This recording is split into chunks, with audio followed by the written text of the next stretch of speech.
What's up, guys? Welcome back to Talkin Hawkins. Welcome back to Project Potter. My name is Kyler, your host. This is our Stranger Things in Review, guys. We are here for Season 3, Episode 3.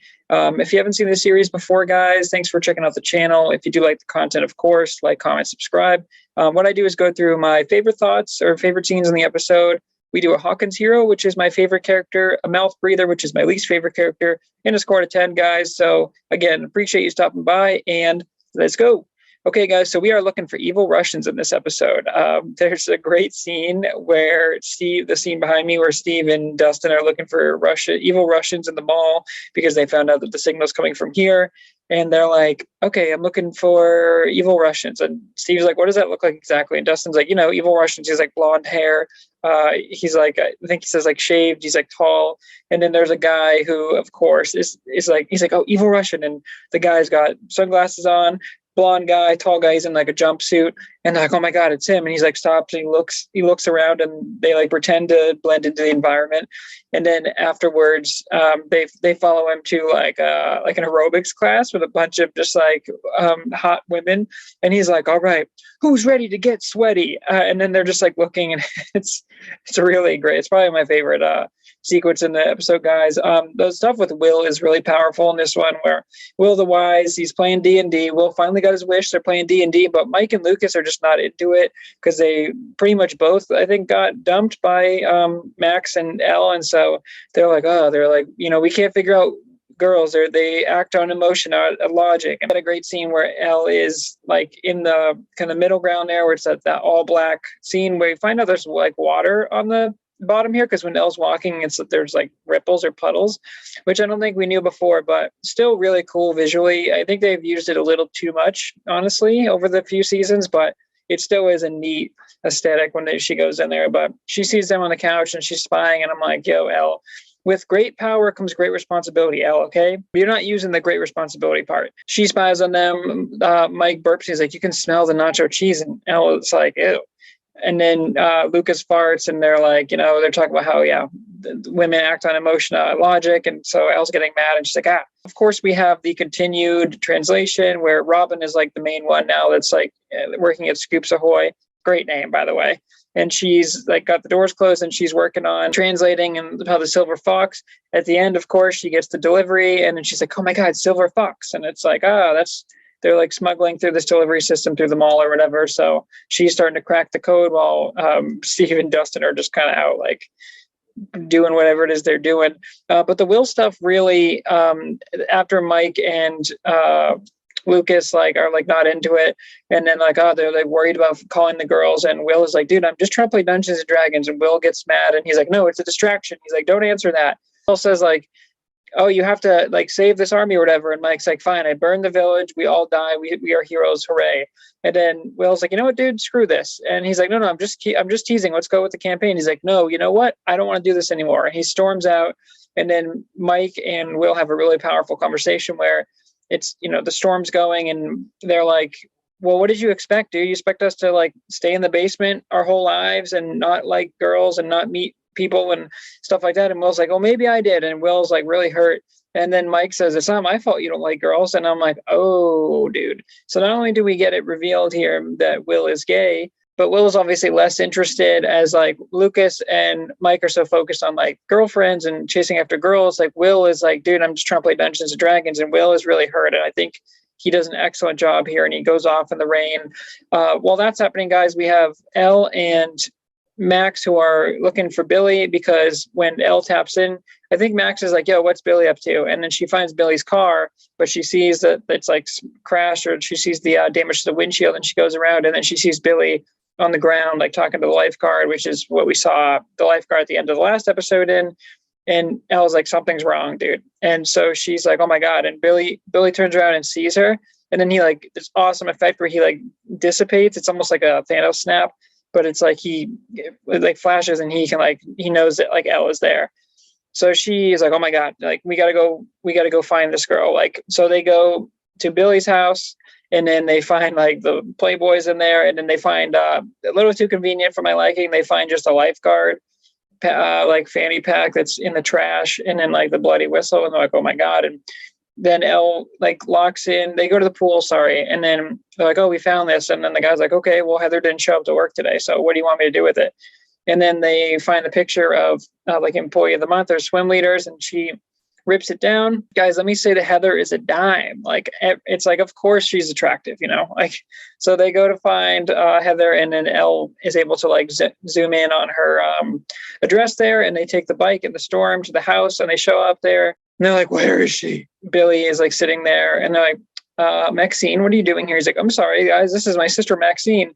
And then they're like, where is she? And then Heather comes out. We're like, oh, okay, didn't expect Heather to be alive, but we know something's not right here, because he's like, oh, Heather wasn't feeling too well, so she stayed home today. And it's kind of weird because it's like Billy is just over, and the parents, like, they're not dating or anything as far as we know. So it's like, don't you think the parents would be like, who is Billy? Why is he just coming over? You work with him? Like, it's kind of strange, or stranger. But Billy's like, oh no, everything's fine. And they're like, oh, do you want some fresh cookies? And they're like, no. And then they're like, okay, I guess it's fine. But they leave, and it's like, something's up. And Billy goes over and like just watches them. And then as Billy's watching, like the mind flayer takes over, and then it's like flashes back to Elle. He recognizes Elle for her closing the gate. And then the mom is like, oh, she knocks over the wine, and she's like, I'm not feeling too well. And then she's like, oh, I'll be right back. And then she passes out in the living room.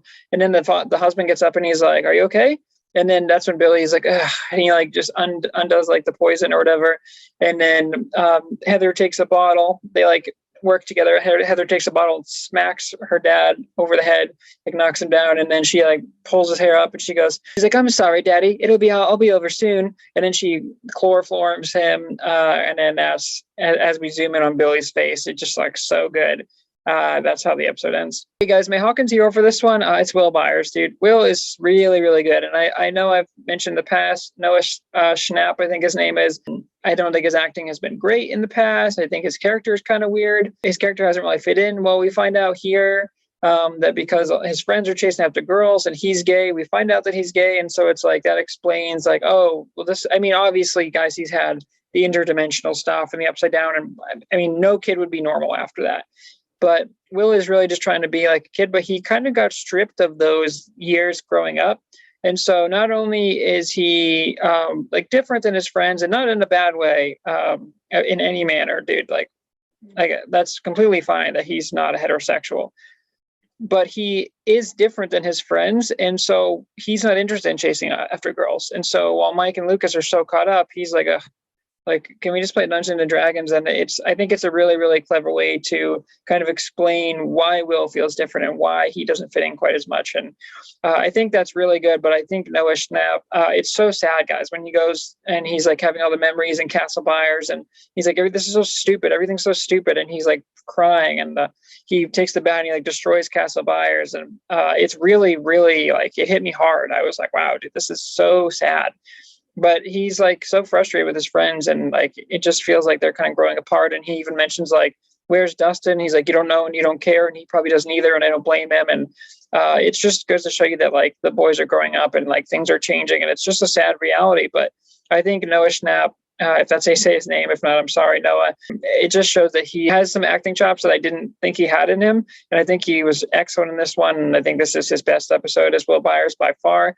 And so he gets my Hawkins hero for this one. Okay, guys, my mouth breather for this one, I'm actually going to say it's 11. I don't think that she really is understanding the gravity of her situation. And it feels like we've been down this road a couple times now where Hopper is like, you need to understand how important you are, dude. Like, she's supposed to stay home, and then she's like going out to the mall, and now it's like all things are like she's breaking free. And it's almost like Max is kind of a bad influence, where Max is just treating her like she's just like a girlfriend. And it's like, dude, people are not only looking for Elle, and I know she looks different now, so they might not recognize her, but like she shouldn't be out.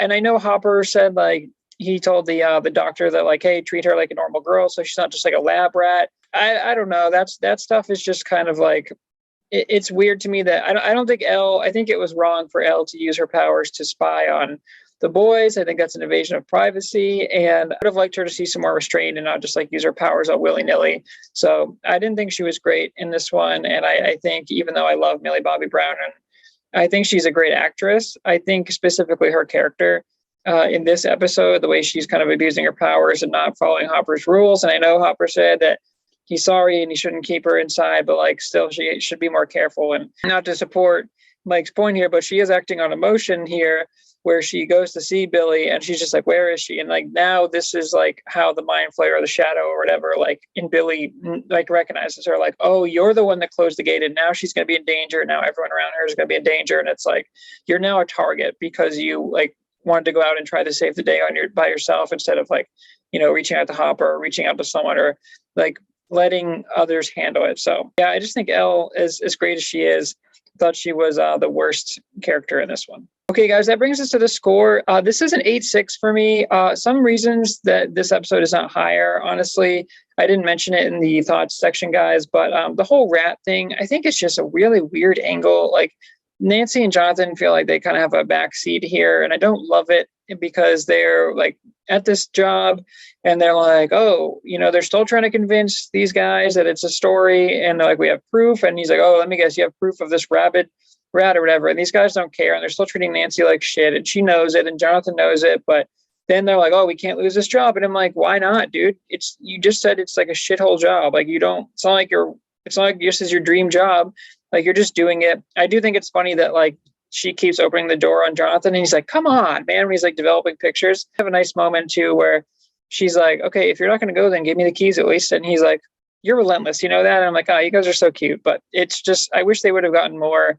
I wish they were more front and center. It feels like they're getting kind of a subplot here, but they go and see the old woman, and then she's like, oh, maybe she fell down. Let's open the door.